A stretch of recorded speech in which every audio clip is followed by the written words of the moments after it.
नमस्कार दोस्तों, राधे राधे, हरे कृष्णा। चीकोस रेसिपीज में आपका स्वागत है। तो आज मैं आपको सुनाऊंगी कार्तिक महात्म्य का 28वां और 29वां अध्याय।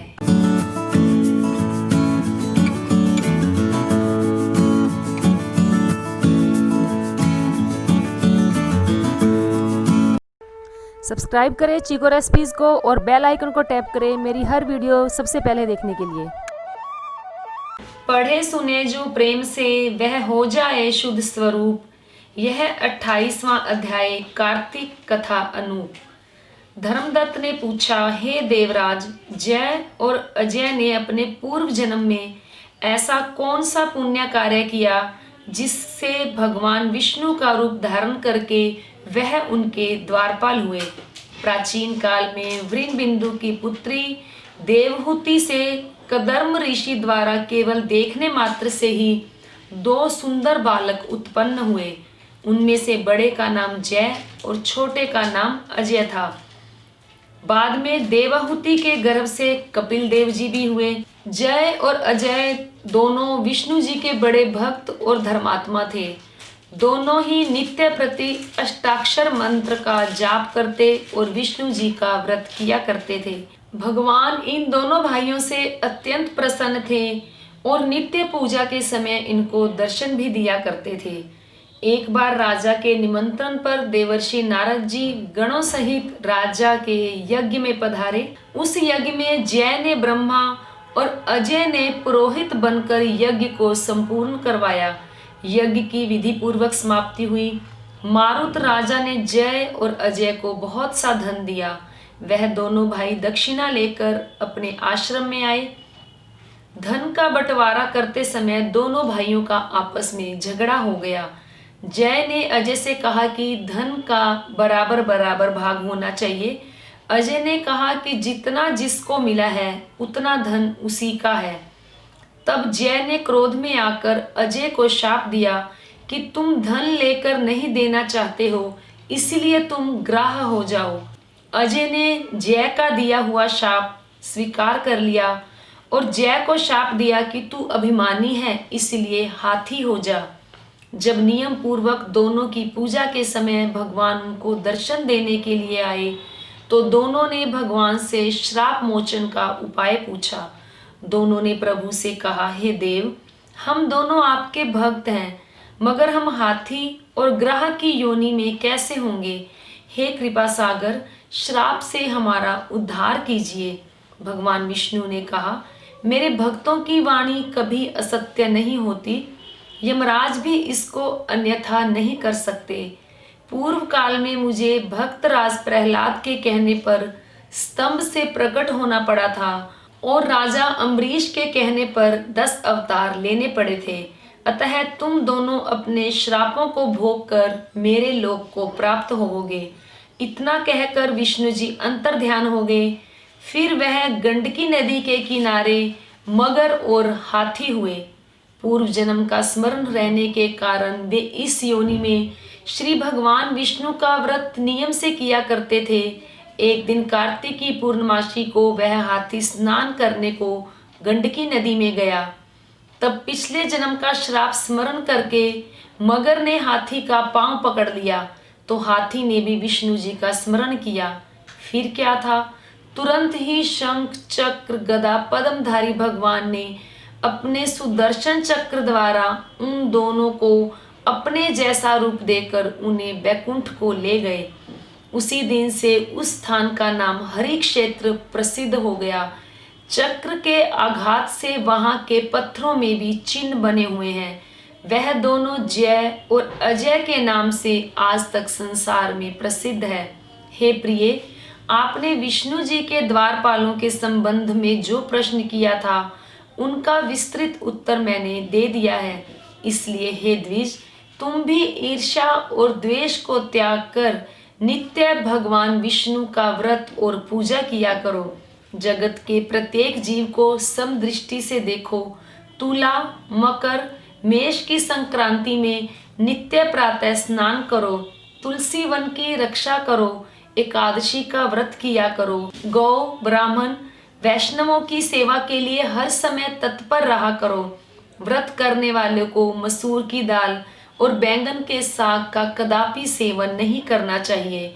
हे धर्मदत्त, ऐसा करने पर तुम शरीर त्याग कर हम लोगों के समान गति पाओगे। भगवान विष्णु को प्रसन्न करने वाले इस व्रत के समान फल देने वाला तीर्थ, दान और यज्ञ दूसरा नहीं है। हे विप्र, तुम धन्य हो, क्योंकि तुमने विष्णु को प्रसन्न करने वाला व्रत किया है, जिसका आधा फल तुमने कलह को दिया है। उसके बाद हम कलह को बैकुंठ में ले जा रहे हैं।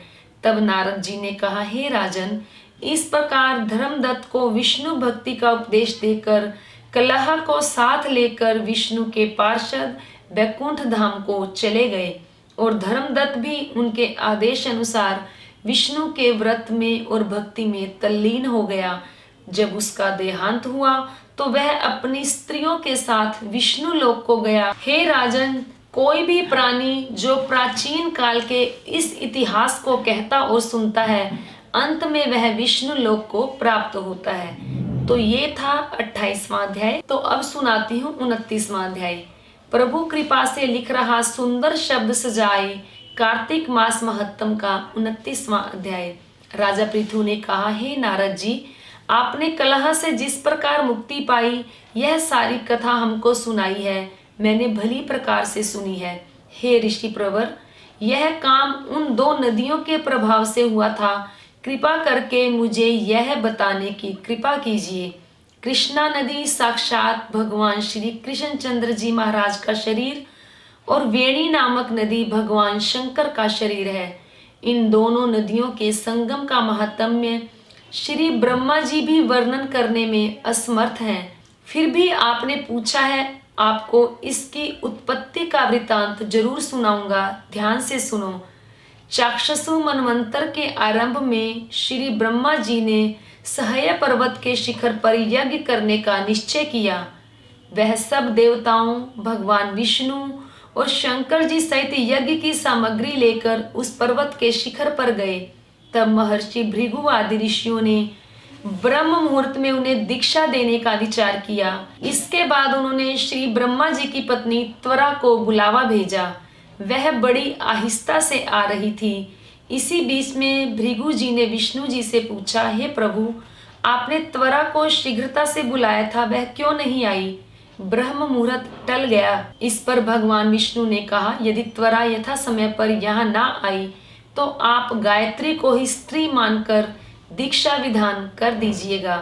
क्या गायत्री पुण्य कर्म में ब्रह्मा जी की स्त्री नहीं हो सकती?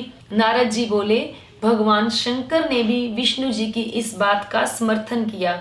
यह बात सुनकर भृगु जी ने गायत्री को श्री ब्रह्मा जी के दाईं ओर बिठाकर दीक्षा विधान आरंभ कर दिया। ऋषि मंडल गायत्री को दीक्षा दे ही रहा था कि इतने में त्वरा भी यज्ञ मंडप में आ पहुंचे। श्री ब्रह्मा जी के पास में गायत्री को बैठा देखकर ईर्ष्या से क्रोधित होकर त्वरा ने कहा, जहां अपूज्यों की पूजा होती है, पूज्यों की अप्रतिष्ठा होती है, वहां पर दुर्भिक्ष, मृत्यु तथा भय तीनों अवश्यमेव हुआ करते हैं। यह गायत्री ब्रह्मा जी के दाईं ओर तथा मेरे स्थान पर बैठी है। यह अदृश्य बहने वाली नदी होगी। आप लोगों ने अविचार से इसे जो मेरे स्थान पर बैठाया है, इससे आप भी सबके सब जड़ रूप में नदियां होंगे। नारद जी ने राजा पृथु से कहा, हे राजन, इस तरह त्वरा के शाप को सुनकर गायत्री मारे क्रोध के लाल बबूका होकर अपने होंठ काटने लगी। देवताओं के मना करने पर भी उसने उठकर त्वरा को शाप दे डाला। गायत्री ने कहा, ब्रह्मा जी जैसे तुम्हारे पति हैं, वैसे ही मेरे भी पति हैं। तुमने व्यर्थ ही शाप दिया है, अतः तुम भी नदी हो जाओ। नारद जी ने कहा, तब तो देवताओं में खलबली मच गई। वह त्वरा को दंडवत करके कहने लगे, हे देवी, तुमने जो ब्रह्मा आदि सब देवताओं को शाप दिया है, इससे यदि हम सब जड़ रूप नदियां हो जाएंगे, फिर निश्चय ही यह तीनों लोक न बच पाएंगे, क्योंकि यह शाप तुमने बिना विचारे दिया है, अतः तुम इसे वापस ले लो। त्वरा ने कहा, हे देवता गणों, आपने यज्ञ के आरंभ में गणेश पूजन नहीं किया, इसीलिए यह विघ्न उपस्थित हुआ है। मेरा शाप कभी खाली नहीं जा सकता, इसलिए आप सब अपने अंगों से जड़ीभूत होकर अवश्यमेव नदियां बनोगे। हम दोनों सोते भी अपने अपने अंशों से पश्चिम में बहने वाली नदियां बनेंगी। नारद जी ने राजा पृथु से कहा। त्वरा के यह वचन सुनकर सभी देवता, विष्णु, शंकर आदि अपने अपने अंशों से नदियां बन गए। भगवान विष्णु के अंश से कृष्णा, भगवान शंकर के अंश से वेणी, श्री ब्रह्मा जी के अंश से ककुदमवती नाम वाली नदियां उत्पन्न हो गई। सभी देवताओं ने अपने अंशों को जड़ बनाकर वहीं सह्य पर्वत पर फेंक दिया। फिर उन लोगों के अंश अलग अलग नदियों के रूप में बहने लगे। देवताओं के अंशों से हजारों की संख्या में पश्चिम वाहिनी नदियां उत्पन्न हुई। गायत्री और त्वरा दोनों पश्चिम वाहिनी नदियां होकर एक साथ बहने लगी। उन दोनों का नाम सावित्री पड़ा। श्री ब्रह्मा जी ने यज्ञ स्थल पर भगवान विष्णु और शंकर जी की स्थापना की।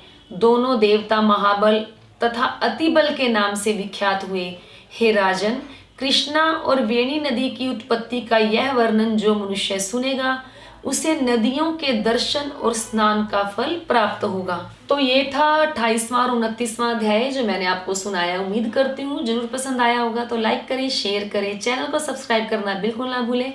हमेशा की तरह अपने सुझाव देते रहें। आज के लिए इतना ही, फिर मिलते हैं। धन्यवाद। हरे कृष्णा।